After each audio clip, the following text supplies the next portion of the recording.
దేవుని ప్రేమించు వారికి అనగా ఆయన సంకల్పము చొప్పున పిలువబడిన వారికి మేలు కలుగుటకై సమస్తమును సమకూడి జరుగుచున్నవని ఎరుగుదుము. అంటే దేవుని ప్రేమించే వారికి కష్టాలు వస్తాయి, దేవుని ప్రేమించే వారికి నష్టాలు వస్తాయి, దేవుని ప్రేమించేవారు కొన్ని కోల్పోతారు.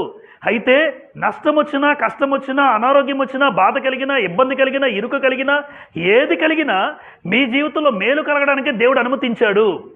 ఈయన జీవితంలో కలిగిందా? కలిగింది. ఈయన జీవితంలో కలిగింది.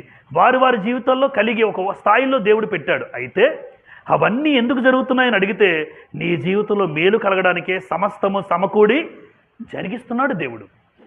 అందుకే ఎప్పుడు కూడా అమ్మ దేవుణ్ణి ఏమీ అనకుండా నా జీవితంలో ఏది చేసినా, ఒకవేళ నష్టం వచ్చినా దేవుడు నాకు ఇదే ఇచ్చాడు, ఇలాగే ఉంచాలని ఇష్టపడుతున్నాడు, అది దేవుని చిత్తం, నేను దానికి తల వంచుకొని శిరస వహించి నువ్వు